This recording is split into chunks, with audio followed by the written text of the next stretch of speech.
All right, now I'm going to show you how to better organize Photoshop's right-hand panels and save that organization as a custom workspace. Now, I'm labeling this movie Do Not Skip because I consider it to be that important. Most of Photoshop's power resides in its panels, and yet while the program offers more than 30 panels in all, it only shows you about a third of them by default. We're going to set things up so that you have access to almost all of the panels, and it's not going to take up any more room on screen. So first thing I'm going to do is just hide the navigator panel, and you can do that either by clicking on this double arrow icon right here, or you can just click on the panel's icon, in this case, that ship's wheel. All right, now we're going to move some panels around, beginning with the Libraries panel. So I want you to grab the Libraries tab, and I want you to drag it and drop it over here with the Layers, Channels, and Paths panels. And by the way, you can move these tabs back and forth like so if you like. However, I'm going to go ahead and leave Libraries at the end, and then I'm going to switch back to the Layers panel. Now I'm going to give myself a little bit more room for the layers by dragging the Adjustments tab, and I'm going to drop it with this Cube panel right here. Notice the panel that includes a little cube right there? You want to drop it at the top like so that this Adjustments icon precedes the Properties icon.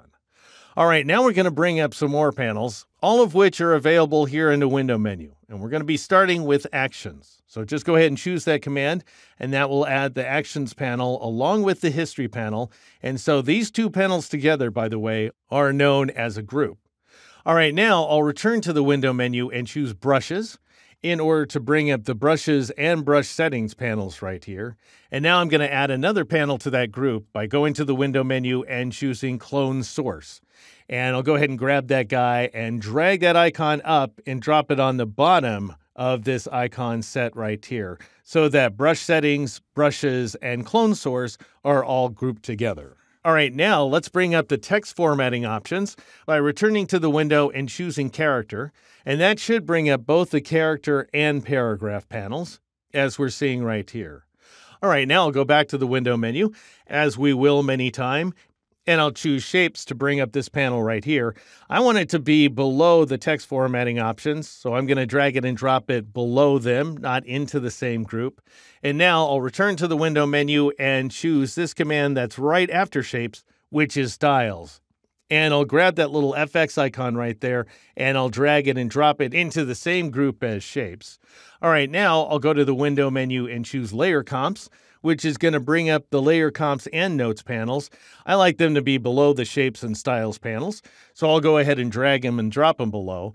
And now I'll go to the window menu and choose Tool Presets, and I'll go ahead and grab that guy, that collection of tools right there, and drag it and drop it to the bottom of that Notes icon so that Tool Presets becomes part of that final group. All right, now I'll go to the window menu and choose Info, which is so important. It's got a keyboard shortcut, but it's not visible by default, and it contains information about the document and the selection and so forth. It really belongs with this panel right here. Notice that spiky little panel that looks like a kind of hairdo? That's the histogram panel right there.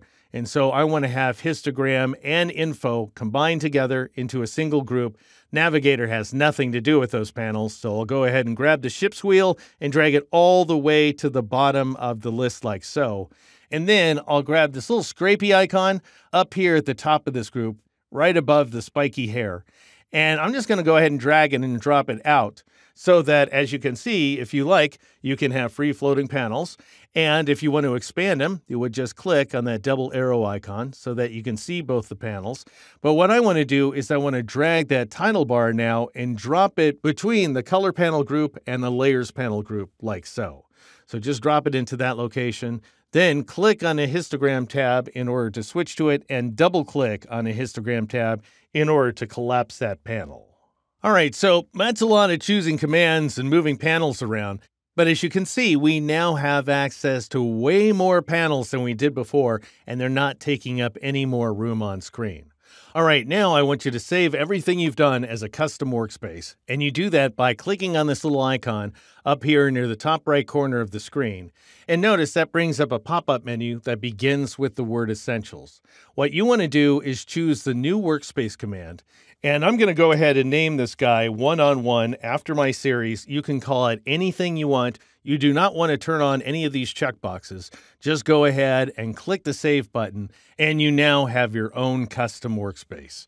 And that's how you bring up just about every important panel in Photoshop so that they're always available over here on the right-hand side of the screen.